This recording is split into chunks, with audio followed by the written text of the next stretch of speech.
আসসালামু আলাইকুম, কেমন আছেন সবাই? আশা করি সবাই ভালো আছেন। আবারও একটা নতুন ভিডিও নিয়ে চলে আসলাম। আজকে আসলে আমরা একটু ওয়েট গেইনারের ব্যাপারে কথা বলবো। অনেকেই আছে, অনেক ভাই ব্রাদার আছে যারা একটু স্কিনি টাইপ বা ওয়েট বাড়ে না কোনোভাবে, তারা কিন্তু আমাদের কাছে বিভিন্ন রকমের ওয়েট গেইনার চায় বা আমাদের সাজেশন চায়। তাদের জন্য দেখাচ্ছি যাদের আসলে একেবারে স্কিনি টাইপ বডি, যারা ওয়েট গেইন নিয়ে অনেক স্ট্রাগল করতেছেন, কোনোভাবেই ওয়েট গেইন হচ্ছে না, আপনারা কিন্তু এই প্রোডাক্টটা দেখতে পারেন। এটা 7 কেজির একটা প্রোডাক্ট। এটা ওয়েট গেইনের জন্য রাশিয়ান বিয়ার।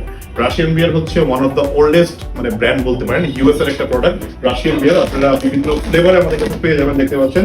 ইউএস এর একটা প্রোডাক্ট রাশিয়ান বিয়ার। যাদের ওয়েট কোনোভাবে বাড়তেছেন, অনেক স্ট্রাগল করতেছেন, তাদের জন্য বিশেষ করে প্রিমিয়াম কোয়ালিটি মাস গেইনারটা আপনারা ইউজ করতে পারেন। যারা ওয়েট গেইন জার্নিটা শুরু করবেন, আপনাদের 2026 যেহেতু চলে আসছে, নতুন বছর, অনেকে ওয়েট গেইন করতে যাচ্ছেন, অনেকে জিমে ভর্তি হচ্ছেন, হেলদি লাইফস্টাইল মেইনটেইন করে একটা ওয়েট গেইন করবেন, তাদের জন্য এই প্রোডাক্টটা খুবই ভালো হবে। যাদের লাগবে তারা কিন্তু আমাদের স্ক্রিনে দেওয়া নম্বরে ইনবক্স করে এখনই যে কোনো দেশের যে কোনো প্রান্ত থেকে অর্ডার করে ফেলতে পারেন।